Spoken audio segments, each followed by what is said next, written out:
just did a site inspection here in Boston today. We are finishing the framing scope, almost done. A couple of change orders, some RFIs going on. Also the guys are doing some punch lists, finishing some curbs up on the roof. Just had a meeting with the PM at the office, myself on site, and the foreman was almost an hour meeting. We discussed the intention of each scope, how many hours,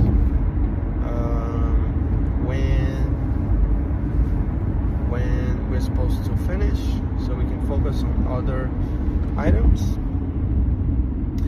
And we are focusing more on the framing, but we have AVB and windows going on.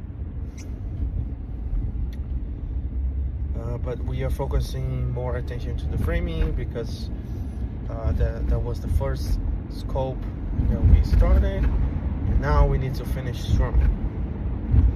Okay, so and because the framing has more details, more guys, different places, so it requires more attention. Because that's the good thing about once you start a wood frame project, putting walls, trusses. I wouldn't say easy, but that's the easy part.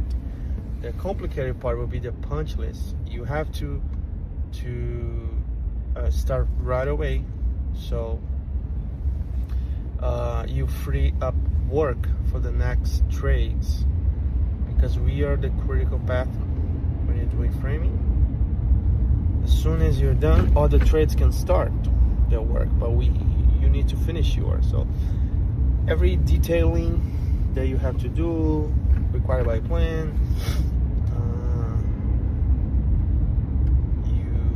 you have to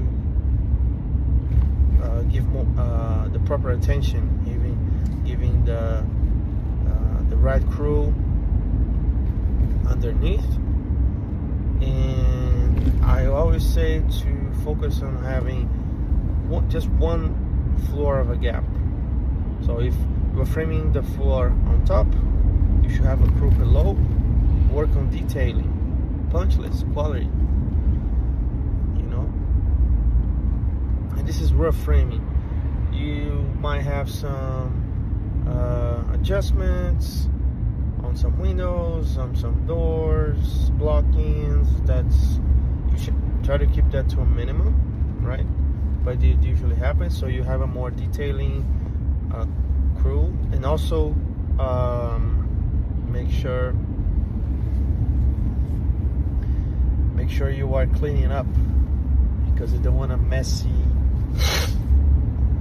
floor, messy units, a lot of debris, safety hazards. The client will appreciate if you're doing a good job with cleanup, right? And imagine a foreman. You are a foreman, you're gonna have to give attention to your crew on top and to the detailing. And if you want more than one floor, if you are 2-3 floors of a gap of a punch list, the foreman would be spending a lot of time going up and down. And it's always good to have the crew separated, but not too much, just so you can give the proper attention to your crew at all times, making sure everyone knows what they're doing, working safely and on schedule and with quality that is required, right? And the only good thing is that the foreman will be doing 13K steps a day, so that's good for his cardio. but at the end of the week you see the difference. If the foreman is giving attention, and all the guides, all the detailing, everything is on top, together with the PM, the whole crew, and you start seeing the difference week by week, floor by floor. And also, if you are detailing a unit, if not done 100%, have to go back, you'll lose more time. You'll lose 10%, 20% more, because you have to go back. You have to carry all the tools around, stairs, ladders. That takes time. If you are in one spot doing one thing, do everything, or have different people, you know, at the same day, not going back and forth a week later, a month later. If someone already did other stuff on top, like drywall, we have to rip everything off, and then that's more headache and more problems. So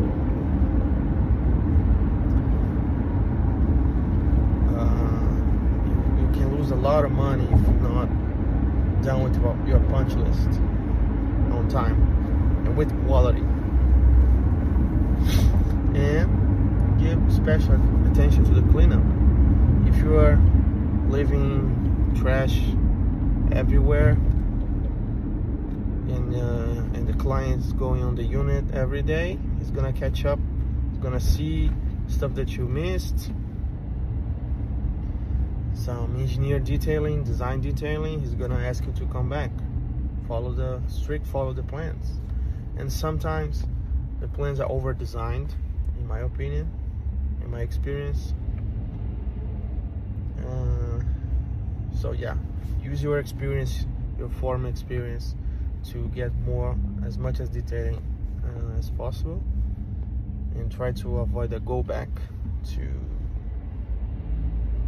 The only good go back is if it's a change order, you know, because they're paying for your time. If the plumbing company start dismantling your walls, your blockings, that's extra. You're not supposed to go back for free. So pay attention for that as well. Nice.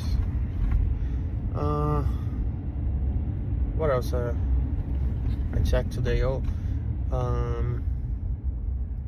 A bunch of detailing for anchorage I saw that we discussed on the other video as well. Everything is done.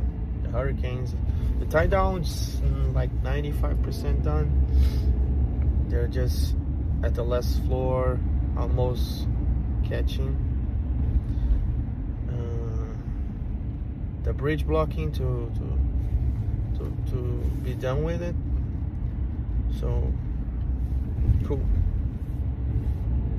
But yeah, we are working, checking the guys daily, make sure they are gonna be done on time, so we can do the next available job. So because it's good to be busy, you know. We have to rush yourself with quality and everything, so we can start another thing. So that's one of our main things to be aware of. And you should as well.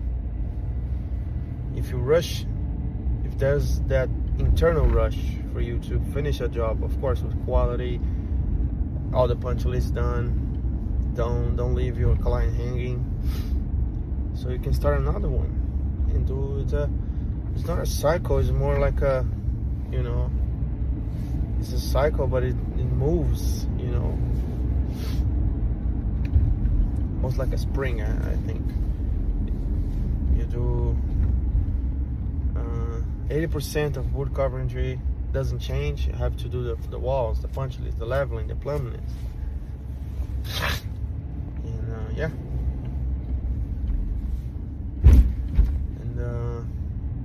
yeah, that was my afternoon with my team, and hopefully you guys learn something with the importance of punch list cleanup. Cool. All right, see you next time.